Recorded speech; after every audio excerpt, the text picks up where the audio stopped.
Hello guys, welcome back my new video. તો આજુ આપણે આવી ગયા સિદ્ધનાથ મહાદેવના મંદિરે। તો આપણે રામકુંડ પાસે આવી ગયેલા છે। અંદર માછલી જોઈએ છે અમે।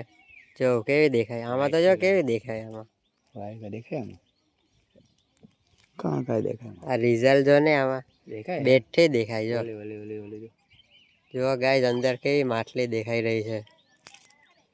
તો આપણે અહીંયા જોઈ લઈએ, પછી આપણે જાય ડાયરેક્ટ મંદિર પાસે અંદર। તો ચલો આપણે અહીંયા જોઈએ છીએ માછલી, આ જુઓ। તો ચલો આપણે ડાયરેક્ટ મળીએ મંદિર પાસે।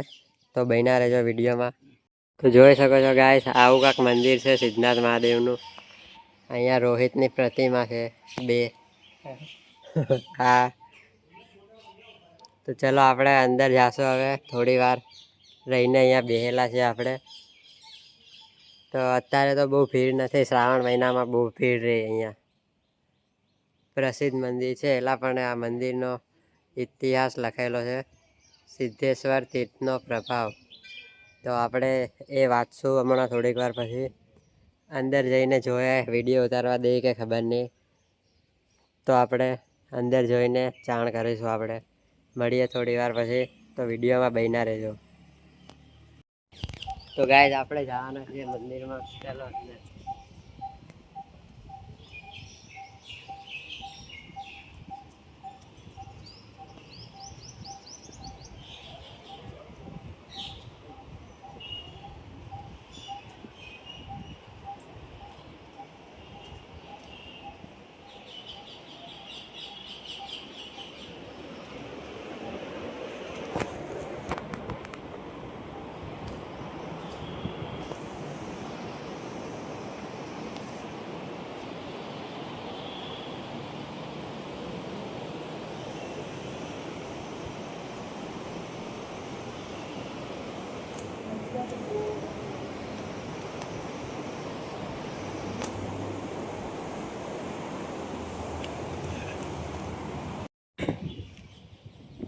તો ગાઈસ જોયો હશે, થોડીક વાર બ્લેક આઉટ થઈ ગયેલો, ત્યારે કેમેરામેન પગે લાગતો હતો, એટલે એને ઇગ્નોર કરજો।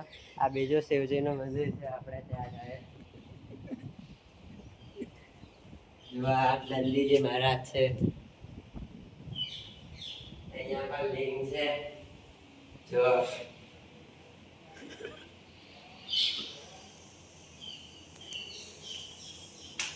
ચાલો આપણે હવે જઈએ। ચાલ બસ બંધ કરી દે, ચાલ। જુઓ ગાઈસ, સિદ્ધનાથ મહાદેવનો ઇતિહાસ છે અહીંયા લખેલો। આ જુઓ, લૂંટ કરવાના ઈરાદે અહીં આવ્યા હતા। રાજાઓ દ્વારા બંધાયેલા મંદિરના શિવલિંગ નીચે સોના ચાંદી ખજાનો હશે, તેથી પિંડારાઓએ ગણસલુ અને કુહાડીઓ શિવલિંગ પર પગ મૂકી ઘા કર્યા। આ શિવલિંગ પર કરેલ ઘાના છિદ્રોમાંથી પિંગારા સ્વરૂપે પ્રગટ થયા, પિંડારાઓને કરડ્યા। કેટલાને આંખમાં કરડવાથી પિંડારાઓને આંધળા થયા। તેમણે ભગવાન શ્રી સિદ્ધનાથ મહાદેવની માફી માંગી, તેથી પિંગારો શમી ગયા। આ શિવલિંગના દર્શન કરતાં જણાય છે કે તેની ઉપર પિંડારાઓના પગનો પંજો અને નાના ઘા કરેલા છિદ્રો જોવા મળે છે। માંથી લિંગની મહત્તા પવિત્ર જળાવવા ગુપ્ત ગંગા શિવલિંગમાંથી પ્રગટ થયેલ છે। એટલે તમે વિડીયોમાં જોયું હશે, એ શિવલિંગ ખંડિત છે, એટલે તેની પર કાચનું કવચ પહેરાયેલું છે। તો આ સિદ્ધેશ્વર મહાદેવનો ઇતિહાસ। તો આપણે હવે માછલીઓને ખાવાનું ખવડાવવા જાય છે, મમરા એવું ખવડાવશું।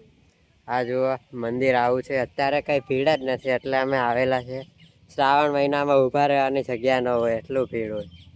તો ચાલો આપણે ડાયરેક્ટ માછલી પાસે જાય, ત્યાં મળીએ। ગાઈસ અહીંયા પહોંચી ગયા રામકુંડ પાસે। જો આએ નાખ્યા મમરા, તો બધી ઠેલી એક હારે જ નાખી દીધા આએ। તો આ વિડીયોમાં થોડુંક જ દેખાયું, વિડીયો ચાલુ કરવાનું ભૂલી ગયેલા। જો માછલી કેવી ખાય છે બધી, આ બાજુ ઢગલો છે માછલીનો। તો આમાં એવું કહેવામાં આવે છે કે આ કુંડમાં પાણી ખતમ જ નહીં થતું। જેમ કે આ પાણીનો ખેડૂતો પણ યુઝ કરે છે, તો પણ ખતમ નથી થતો। અને આ બહુ ઊંડું છે, આની અંદર ગળવાની કોશિશ ના કરવી, એટલે આ જાળી બાંધેલી છે। આજે તો આ ખુલ્લું છે, કેમ કે બહુ યાત્રીઓ નથી આવ્યા દર્શન કરવા, ભક્તો। એટલે શ્રાવણ મહિનામાં બંધ રાખે છે કોઈ ગળી ન વેકે એટલે. આ માટલી જો ખાય છે તો આ એમનામ આવી ગયો. અરે मैं ब्लॉग નો માલિક છું. આવડે બ્લોગ ઉતારતા? ગાઈસ બ્લોગના નામ પર કઈ આવડતું નથી આને. मैं ब्लॉग નો માલિક છું. તો આ જો માટલી. તો ચલો ગાઈસ, માણસો કમેન્ટ કરે છે ઓલા બોલે. તો આજનો બ્લોગ સારો લાગ્યો હોય તો લાઈક એન્ડ સબસ્ક્રાઈબ કરતા રહેજો. હવે ટાઈમ થઈ ગયો એટલે ઘરે જવાના. હવે મળશું ન્યૂ બ્લોગમાં. તો બ્લોગ સારો લાગ્યો હોય તો લાઈક એન્ડ સબસ્ક્રાઈબ કરવાનું ન ભૂલતા. તો ચાલો મળીએ ન્યૂ બ્લોગમાં. તો ચાલો જઈએ અમે.